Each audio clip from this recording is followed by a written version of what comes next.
That wasn't what I would call just thinking, Carl said, sitting down on the sand beside her.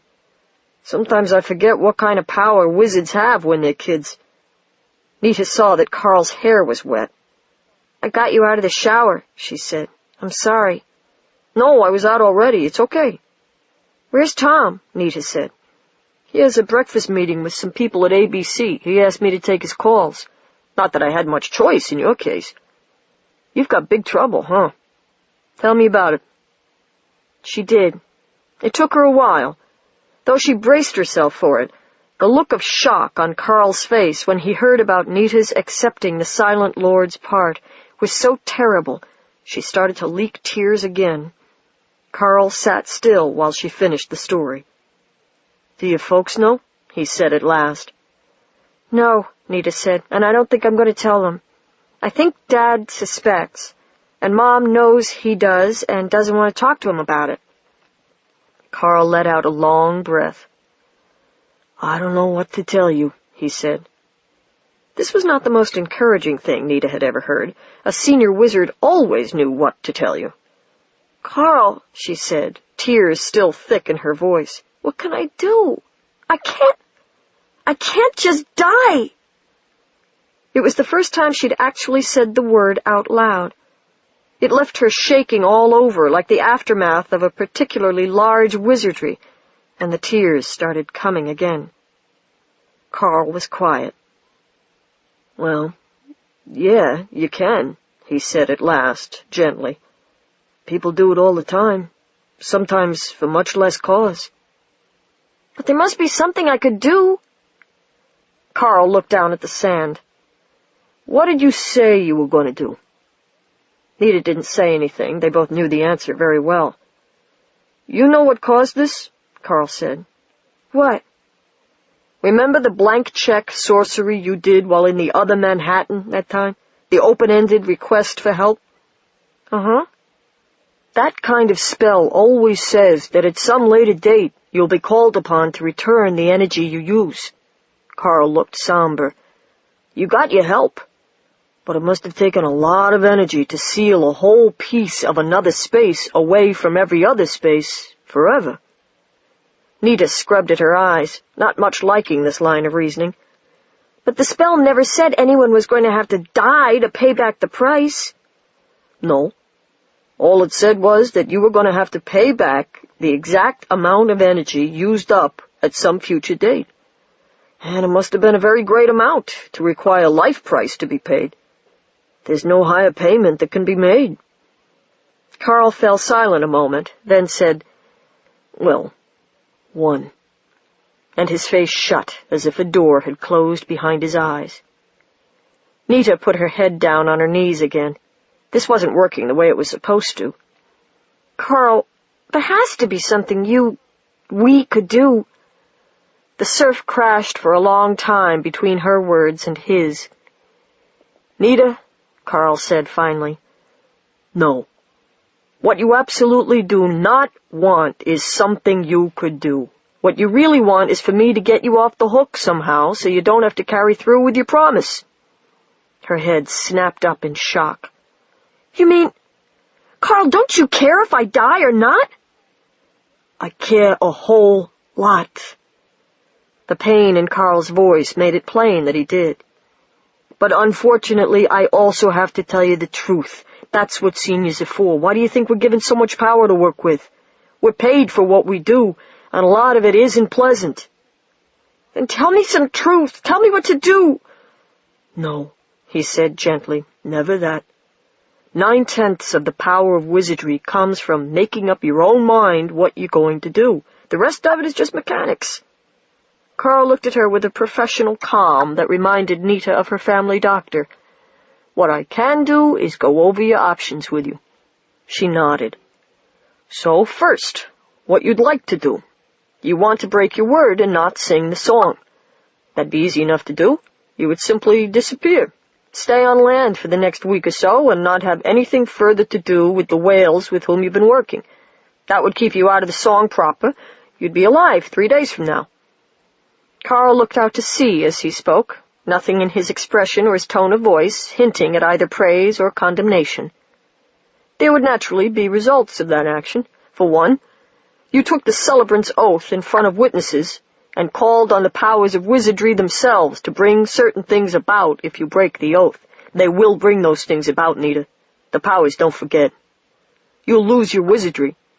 You'll forget that there is any such thing as magic in the world. Any relationships you have with other wizards will immediately collapse. You would never have met Kit, for example, or me, or Tom, except for your wizardry, so we'll cease to exist for you. Nita held still as stone. There'll also be effects on the song itself as a result of your leaving. Even if the group manages to find a replacement wizard to sing the silent one. Nita thought of Kit and froze. The song itself will still have been sabotaged by your betrayal of your oath. It won't be effective.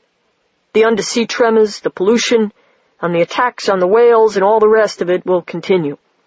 Or the lone power will enter into the wizardry and throw it completely out of control, in which case I don't want to think of what will happen to New York and the island sooner or later.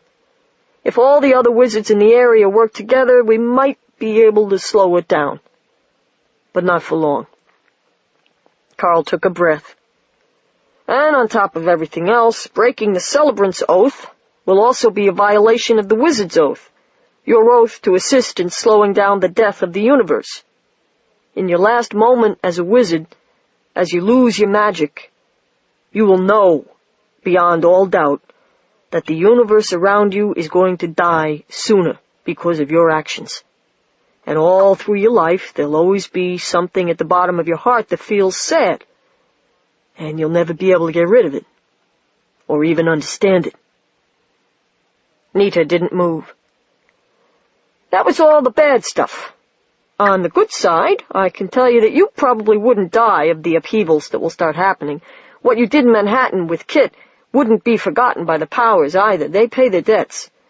I imagine your folks would get a sudden urge to go visit some relatives out of state, something like that, and be a good distance inland when the trouble started. And after the trouble, you would go on to live what would seem a perfectly normal life. After all, most people think it's normal to have a nameless sorrow at the bottom of your soul.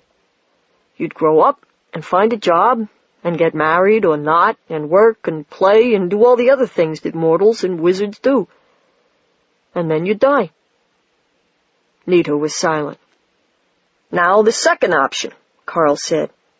You go down there and keep your word, though you're not happy about it, to say the least. You sing the song, and when the time comes, you dive into that coral or whatever and cut yourself up, and the master shark comes after you and eats you. You experience about 2 or 3 minutes of extreme pain like being hit by a car or burned all over, until you go into shock, or your brain runs out of oxygen, whichever comes first, and you die.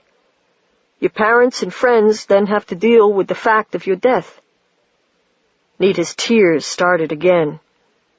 The good side to this option, said Carl, is that the song will be successfully completed. Millions of people will continue to live their lives untroubled, and the lone power will have suffered another severe setback. My estimate is that it couldn't interfere in any large way with the sea's affairs, and to some extent with the land's, for some 40 to 50 years thereafter, possibly more. Nita nodded slowly. So if... Wait, there's a third option, Carl said. Huh? He looked at her with an expression she couldn't fully decipher. Sing the song and make the sacrifice, but do it willingly, rather than just doing it because you have to keep terrible things from happening. Does it make a difference? Carl nodded. If you can make the sacrifice willingly, the wizardry will gain such power as you can barely imagine.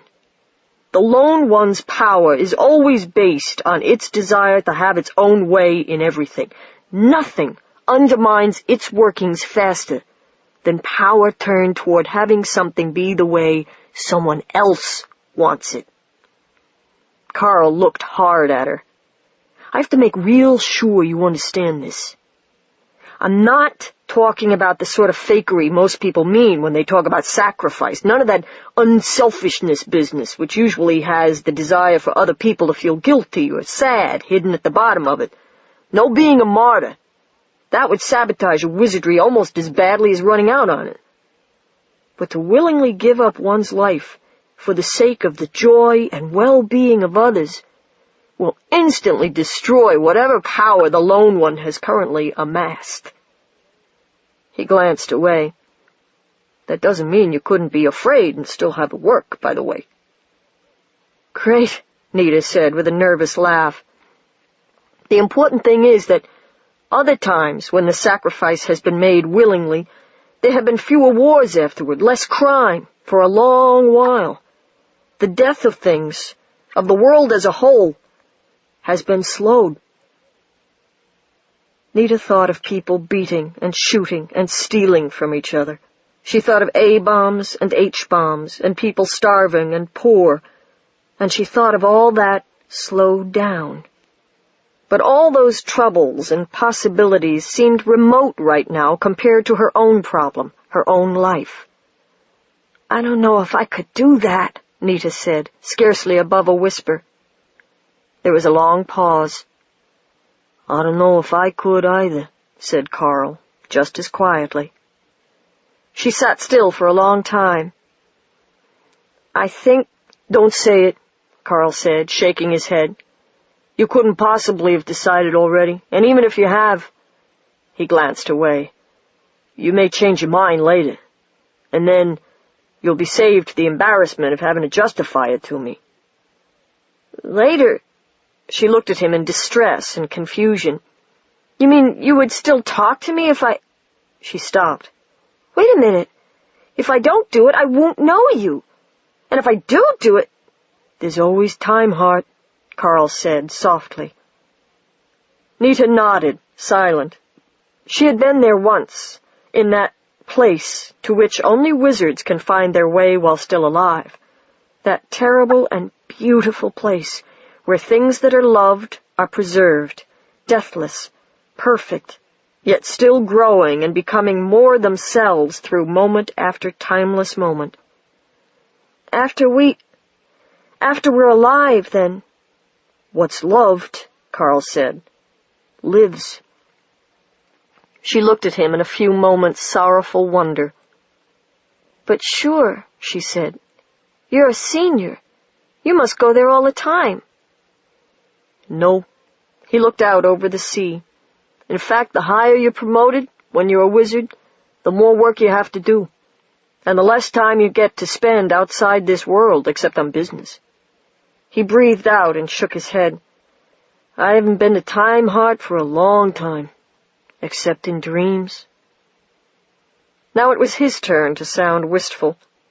Nita reached out and thumped Carl's shoulder once or twice, hesitantly. Yeah, Carl said.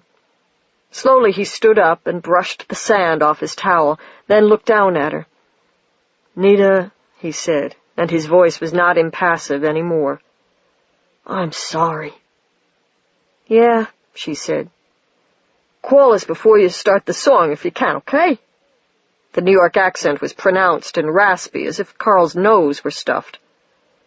Right. He turned away, then paused and looked back at her, and everything suddenly became too much for Nita. She went to Carl in a rush, threw her arms around him at about waist height, and began to bawl. Oh, honey, Carl said, and got down on one knee and held Nita tight, which was what she needed. But the helpless expression on his face when she finally got some control over herself and looked up almost hurt her more than her own pain. After a while, she pushed him away. Carl resisted her for a moment. Nita, he said, if you do— He paused. Thank you, he finally said, looking at her hard. Thank you. For the 10 million lives that'll keep on living. They'll never know, but the wizards will, and they won't ever forget. A lot of good that'd do me, Nita said, caught between desperate laughter and tears. Sweetheart, Carl said, if you're in this world for comfort, you've come to the wrong place. whether you're wizard or just plain mortal. And if you're doing what you're doing because of the way other people will feel about it, you're definitely in the wrong business.